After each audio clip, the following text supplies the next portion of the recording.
성경 말씀은 다니엘서 6장 1절에서 18절까지입니다.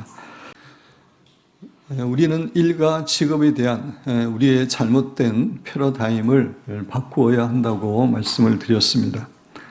그렇습니다. 일은 결코 저주도 아니고 또 직업은 단지 우리의 생계나 생존만을 위한 것도 아닙니다. 우리는 일과 직업을 통해서 하나님께서 우리에게 주신 사명을 감당함으로 하나님께 영광 돌릴 수 있습니다. 또 우리는 일과 직업을 통해 하나님과 동행하는 가운데 살아계신 하나님을 경험할 수 있고 또 직장의 동료들을 사랑하고 섬길 수 있습니다. 이렇게 우리는 일과 직업에 대한 올바른 관점을 가지고 일을 해야 됩니다. 오늘 본문 말씀에 나오는 다니엘은 일과 직업에 대한 올바른 관점을 가지고 살았던 위대한 신앙인이었습니다. 그의 삶의 목적은 결코 세상에서의 성공이나 출세나 재물이 아니었고 하나님의 백성답게 거룩한 삶을 살아가면서 바벨론이라는 나라에 선한 영향력을 끼치는 것이었습니다. 그는 일터에서 하나님의 나라를 확장시켰고 하나님께 영광을 돌렸습니다. 다니엘이 살았던 바벨론이라는 나라는 현재 우리가 살고 있는 이 마지막 시대보다도 소금과 빛의 역할을 감당하기가 훨씬 더 어려운 환경이었습니다. 그럼에도 불구하고 그는 그곳에서 하나님의 거룩한 백성으로 살아가면서 하나님께 크게 영광 돌렸던 사람이었습니다. 이런 의미에서 다니엘은 진정한 일터 사역자로서 평신도 선교사로서 우리의 모델이 되는 인물이라고 할 수가 있습니다. 오늘과 다음 주일은 오늘 본문 말씀에 나타난 일터 사역자로서의 다니엘의 모습을 통해서 우리가 직장에서 어떠한 자세를 가지고 살아야 하는지 교훈받기를 원합니다. 여러분 교재 보시면 첫째, 다니엘은 직장에서 정직하게 일을 했습니다. 바벨론 사람들의 입장에서 보면 다니엘은 이방인이었고 그것도 자신들의 식민지인 포로 출신입니다. 아주 비천한 사람입니다. 그럼에도 불구하고 그가 왕 다음으로 높은 국무총리의 자리에 앉아서 바벨론을 통치하는 것에 대해서 바벨론 사람들은 너무나 배가 아팠습니다. 너무나 기분이 나빴습니다. 그래서 다니엘의 허물을 찾아내서 그를 무너뜨려야 하겠다고, 그를 파멸시켜야 되겠다고 그렇게 생각했습니다. 그래서 그들은 어떻게 해서라도 다니엘의 허물을 찾아내려고 했지만 그럼에도 불구하고 그들은 다니엘의 허물을 찾아내지 못했다고 성경은 증거합니다. 다니엘서 6장 4절에 보면 이에 총리들과 고관들이 국사에 대하여 다니엘을 고발할 근거를 찾고자 하였으나 아무 근거, 아무 허물도 찾지 못하였으니 이는 그가 충성되어 아무 그릇됨도 없고 아무 허물도 없음이었더라 라고 증거합니다. 털어서 문제가 나지 않은 사람은 없다라는 그런 말이 있습니다. 사실 모든 사람에게는 조금씩은 다 허물과 잘못이 있기 때문에 털고 털면은 먼지가 나게 되어 있습니다. 그러나 다니엘에게는 아무리 털고 털어도 아무런 허물과 틈이 없었다고 성경은 증거하고 있습니다. 그만큼 다니엘은 늘 정직했고 자기의 일에 최선을 다하는 사람이었음을 알 수 있습니다. 이런 다니엘의 모습을 통해 우리는 직장에서 무엇보다 정직하게 일해야 됨을 배우게 됩니다. 그렇습니다. 우리가 직장에서 가져야 할 가장 중요한 자세 가운데 하나는 정직함입니다. 우리가 믿고 섬기는 하나님은 정직한 하나님이십니다. 정직은 하나님의 성품입니다. 이 세상의 모든 정직의 근원은 하나님이십니다. 정직한 하나님은 본래 세상도 정직하도록 창조하셨습니다. 콩 심은 데 콩 나고 팥 심은 데 팥 나도록 세상을 정직하게 지으셨습니다. 이런 의미에서 정직은 창조의 본질이고 창조의 원리입니다. 정직한 하나님은 결코 거짓말을 하지 않으시고 또 우리가 거짓말하는 것을 결코 기뻐하지 않으십니다. 신명기 32장 4절에 보면 그는 반석이시니 그가 하신 일이 완전하고 그의 모든 길이 정의롭고 진실하고 거짓이 없으신 하나님이시니 공의로우시고 바르시도다 라고 이야기하고 있습니다. 하나님은 거짓이 없는 분임을 이야기하고 있습니다. 그렇습니다. 하나님 안에는 거짓이 0.0001%도 없습니다. 모두 다 진리이고 정직입니다. 히브리서 6장 18절은 이는 하나님이 거짓말을 하실 수 없는 이 두 가지 변하지 못한 사실로 말미암아 그렇게 이야기하고 있습니다. 하나님이 하실 수 없는 게 있는데 그것이 거짓말입니다. 하나님은 100% 정직하신 분이고 진리이기 때문에 거짓말을 할 수가 없습니다. 베드로전서 2장 2절 그는 예수님을 가리킵니다. 죄를 범하지 아니하시고 그 입에 거짓도 없으시며 예수님께도 거짓이 전혀 없었습니다. 하나님은 정직한 하나님이시기 때문에 우리가 거짓말을 하는 것을 결코 기뻐하지 않습니다. 출애굽기 20장 16절에 보면 내 이웃에 대하여 거짓 증거하지 말라라고 이야기했습니다. 10계명 가운데 9번째 계명입니다. 10계명이라고 하는 것은 우리에게 가장 필요한 가장 중요한 계명들입니다. 그 가운데 9번째가 거짓 증거하지 말라, 거짓말을 하지 말라는 것입니다. 요한계시록 21장 26절에 보면 무엇이든지 속된 것이나 가증한 일 또는 거짓말하는 자는 결코 그리로 들어가지 못하되 그리는 새 예루살렘입니다. 천국입니다. 거짓말하는 자는 절대로 천국에 들어가지 못함을 우리에게 교훈해주고 있습니다. 사랑하는 성도 여러분, 우리는 늘 정직해야 됩니다. 특별히 직장에서도 정직한 생활을 해야 됩니다. 우리가 정직한 사람으로 살아갈 때 우리는 직장에서 주위의 사람들에게 선한 영향력을 끼칠 수 있습니다. 왜냐하면 사람들은 정직한 사람을 좋아하고 신뢰하고 따르기 때문입니다. 여러분 교재 1태에서 그리스도인으로 사는 길 교재 보시면 쿠제스와 포스너는 지난 30여 년간 전 세계 10만 명 이상의 사람들을 대상으로 꽤 많은 사람을 대상으로 존경받는 리더의 성품에 대한 설문조사를 했습니다.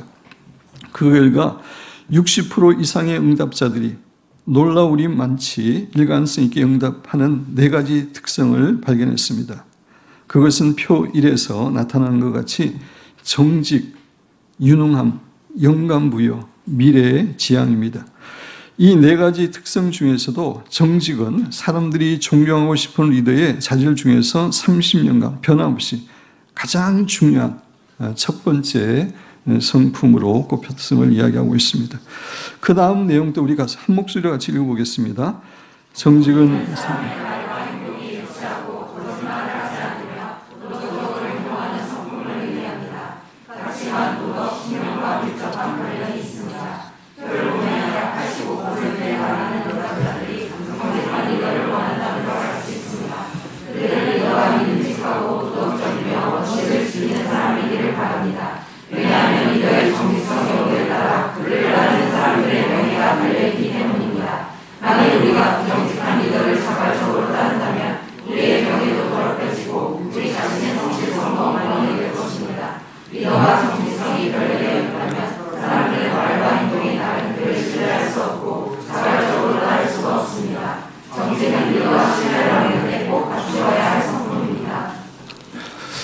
제가 일전에 그 리더십에 대해서 여러분에게 말씀드릴 때 최근에 리더십의 정의의 대세는 영향력, 인플루언서라고 말씀을 드렸습니다. 어떤 사람이 정직할 때 그 사람은 다른 사람들에게 선한 영향력을 끼칠 수 있는 지도자에 서게 된다는 사실을 우리는 결코 잊어서는 안 됩니다. 그리고 정직함은 결국 자기 자신에게 축복을 가져다 줍니다. 미국의 어떤 회사에 아주 열심히 일하는 직원이 있었습니다. 그래서 그는 사장의 총애를 받았고 결국 회사의 임원의 위치에 올라가게 되었습니다. 하루는 사장이 그를 불러서 100만 달러면 요새 돈으로 한 12억 되나요? 13억? 이라는 돈을 주면서 그 어떤 사람에게 주기를 원해서 짓는다고 이야기하면서 아름다운 언덕 위에 살기 좋은 집을 지어달라고 부탁했습니다. 제가 미국에 지금은 집값이 많이 올랐지만 제가 미국에 살 때도 우리 성도들 가운데 100만 달러 집에 사는 사람은 엄청나게 좋은 장소에서 그 풀장이 달린 그런 집에서 사는 것을 보았습니다. 그래서 이 부탁을 받은 그 사람은 처음에는 최고의 자재를 가지고 최고의 기술진을 동원해서 집을 짓기 시작했습니다. 그런데 도중에 돈에 대한 유혹이 그의 마음에 스며들기 시작했습니다. 이미 공사비를 다 받았기 때문에 비용을 줄이기만 하면 나머지 돈은 자신이 가질 수 있었기 때문입니다. 그래서 그는 그 다음부터는 싸구려 자재를 구입하고 이류 기술자들을 공원해서 집을 짓게 해서 결국 집을 완성시켰습니다. 그런데 겉으로 보기에는 아주 멋진 집이었지만 사실 내부적으로는 자재 등 많은 문제가 있는 그런 집이었습니다. 그 집 열쇠를 사장님께 전달한 날이었습니다. 사장은 기쁨을 감추지 못하면서 이렇게 그 사람에게 말합니다. 자네 정말 수고했네. 자네는 우리 회사를 위해서 젊음을 바쳤기 때문에 내가 그 수고에 보답하기 위해서 이 새 집을 자네에게 주겠네 라고 열쇠를 주었다고 합니다. 그 열쇠를 받은 그 임원은 망치로 얻어맞은 것 같은 충격을 받았습니다. 그렇게 부실하게 지은 집이 자신이 남은 인생을 살아야 될 집이 될지는 꿈에도 생각하지 못했기 때문입니다. 그 사람이 그 집에 산 지 얼마 되지 않아서 집 천장에서는 비가 새기 시작했고 벽에는 금들이 갔습니다. 다른 여러 가지 문제들도 끊임없이 발생하게 되었습니다. 그 임원은 가슴을 치면서 자신의 부정직한 행동을 후회했지만 이미 돌이킬 수 없는 상황이었습니다. 사랑하는 성도 여러분, 우리 모두는 현재 인생이라고 하는 집을 건축하고 있는 사람들입니다. 정직은 좋은 재료이고 거짓은 나쁜 재료입니다. 우리가 나쁜 재료를 사용할 때 결국 우리는 그 나쁜 결과를 맞이하게 되어 있습니다. 우리의 인생은 부메랑이고 우리의 인생은 심은 대로 거두기 때문에 거짓의 대가는 결국 우리 자신이 받게 되는 것입니다. 따라서 우리는 무엇보다 정직이라는 재료로 우리의 인생을 건축해야 됩니다. 미국에 살고 있는 교포 중에 세탁소를 경영하는 분이 있었습니다. 저도 이렇게 미국에 살 때에 교포들이 세탁소를 많이 운영했습니다. 근데 이 분은 하나님을 잘 섬기고 정직한 사람이었습니다. 어느 날 남성 한 분이 이제 옷을 세탁해 달라고 맡기고 갔습니다. 근데 그 옷을 우연히 봤는데 주머니 안에 많은 돈이 들어 있었습니다. 세어보니까 2,700불 정도 되었습니다. 우리나라 돈으로 한 300만 원 되나요?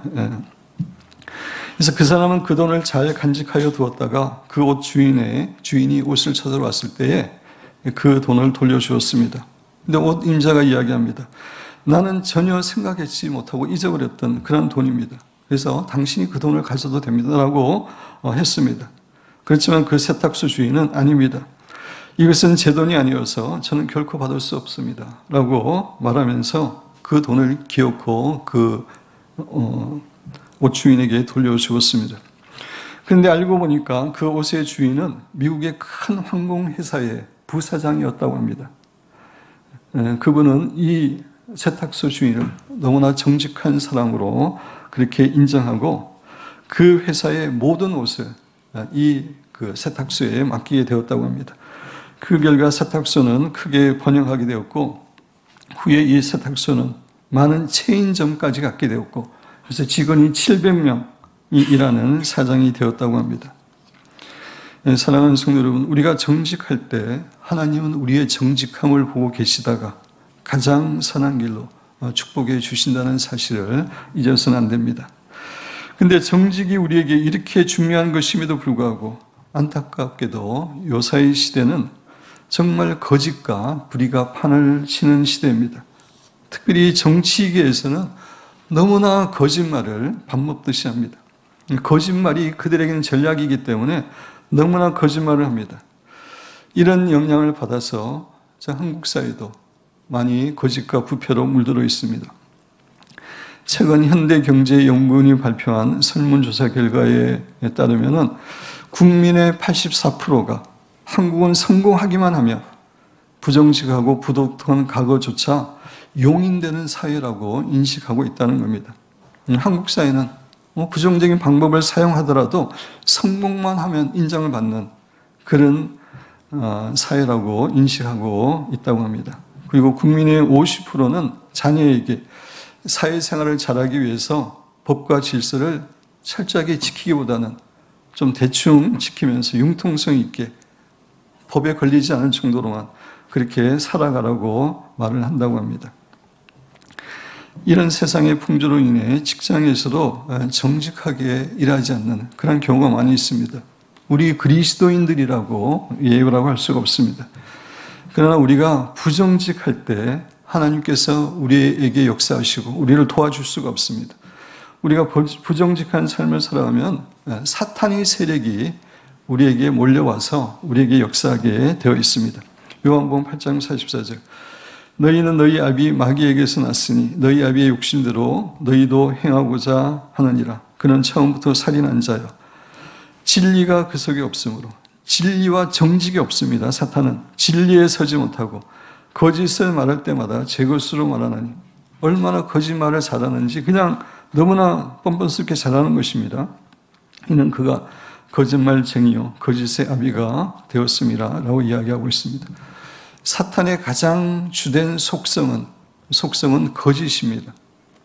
그래서 우리가 거짓된 삶을 살아가게 되면은 성령은 우리를 떠나시게 되고 죽음의 영들이 거짓 영들이 사탄의 세력들이 몰려와서 우리에게 역사하게 되는 것입니다. 사랑하는 성도 여러분, 요새 세상 사람들은 자신의 출세와 성공과 이익을 위해서라면 어느 정도 거짓말을 해도 괜찮고 어느 정도 이중성을 가지고 행동해도 괜찮다라고 생각을 합니다. 그러나 성경은 철저하게 거짓을 버려야 된다고 우리에게 교훈합니다. 에베소 4장 25절 그런즉 거짓을 버리고 버려야 됩니다. 시편 5편 6절 거짓말하는 자들을 멸망시키리이다. 앞에 주는 하나님입니다. 하나님은 거짓말하는 자를 멸망시킨다고 이야기합니다. 여호와께서는 피 흘리기를 즐기는 자와 속이는 자를 싫어하신다라고 분명히 이야기하고 있습니다. 21절에 천국에 들어가지 못하는 사람들에 대해서 이야기하고 있는데 그러나 두려워하는 자들과 믿지 않는 자들과 흉악한 자들과 살인자들과 음행하는 자들과 점술가들과 우상숭배자들과 거짓말하는 모든 자들은 불과 유황으로 타는 못에 던져지니 이것이 둘째 사망이라. 결코 이런 종류의 사람들은 천국에 들어가지 못하고 영원한 불못에 던져질 것임을 성경이 이야기하고 있습니다. 그 가운데 하나가 거짓말하는 자입니다.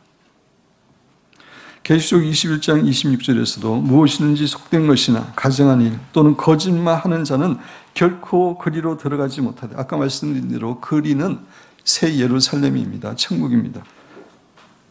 이렇게 하나님은 참으로 거짓을 미워하시고 거짓말하는 자를 철저하게 심판하시는 하나님입니다.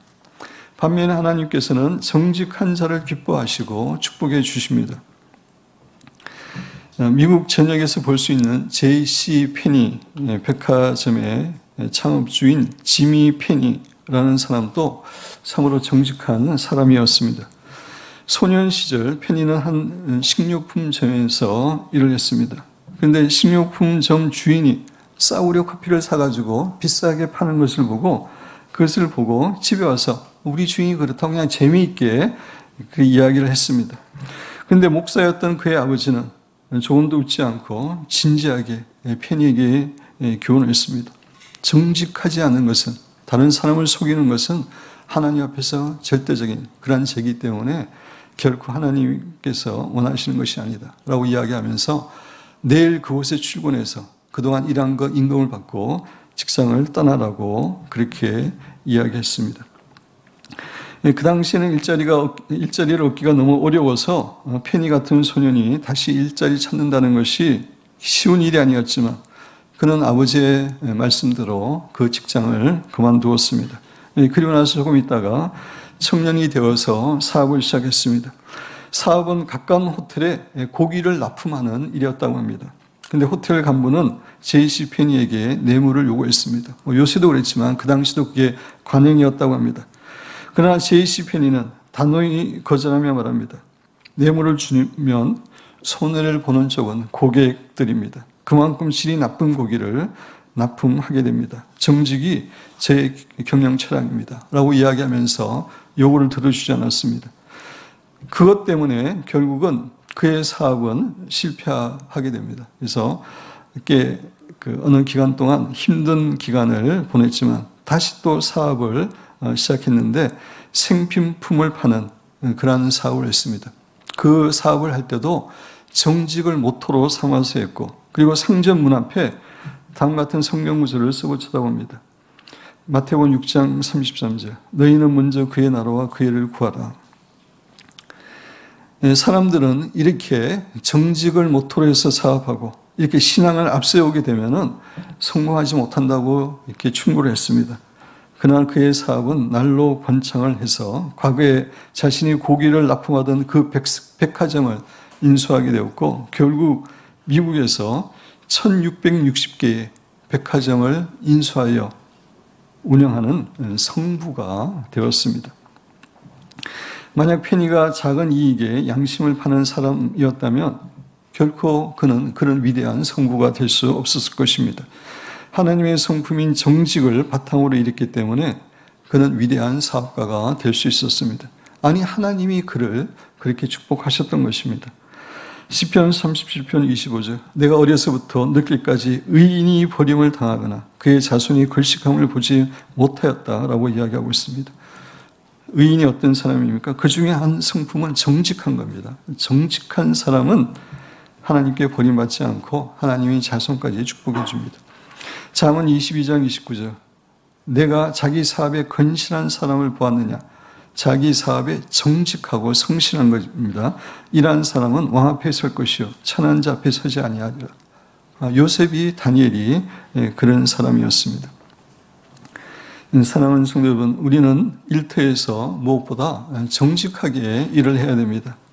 늘 하나님을 의식하는 가운데 코람데오의 정신으로 살아야 됩니다. 좀 더 구체적으로 어떻게 정직하게 살아야 되는지 한 10가지를 제가 인용을 했습니다. 진짜 직장에서 참으로 정직하고 거룩한 사람으로 살아야 됩니다. 다른 사람들이 여러분을 정말 저 사람은 정직한 사람이야, 저 사람은 정말 거룩한 사람이야, 경건한 사람이야, 이렇게 인정받을 수 있게 돼야 됩니다. 결코 불로소득이나 뇌물을 원해서는 안 됩니다. 세 번째, 부당하거나 비윤리적인 행동을 해서는 안 됩니다. 사람들을 대할 때 진실하고 정직하며 예의에 어긋남이 없어야 됩니다. 말과 행동이 모순되는 일이 없고 늘 일치해야 됩니다.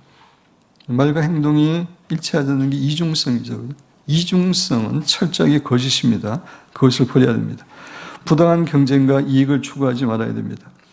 교묘한 음모와 실수로 남을 넘어뜨리지 말아야 됩니다. 지금 우리는 정말 치열한 경쟁 사회에 살고 있기 때문에 많은 세상 사람들을, 다른 사람을 넘어뜨리려고 온갖 음모와 실수를 동원합니다. 그러나 우리 신자는 그곳에 사랑하고 섬기도록 그것으로 부르심을 받은 사람들입니다. 우리가 믿음으로 그렇게 살 때에 하나님이 우리를 다니엘과 요셉처럼 높은 자리에 세워주시는 것입니다. 부도덕하고 비인류적인 일에는 참여하지 말아야 합니다. 부당한 업무 지시에는 예의를 갖추어 거부해야 됩니다. 직장 상사에게 기쁨을 순종하면서 합당한 업무 지시에 순종하면서 회사의 규칙을 적극적으로 지켜야 됩니다. 그래서 이렇게 해서 이외에도 많이 있겠지만 우리는 직장에서 정직하게 일을 해야 됩니다. 결론적으로 말씀드립니다. 사랑하는 성도 여러분, 다니엘은 무엇보다도 정직한 사람이었기 때문에 이방나라 바벨론에서도 빛과 소금의 역할을 감당할 수 있는 일터 사역자로 승리할 수 있었습니다.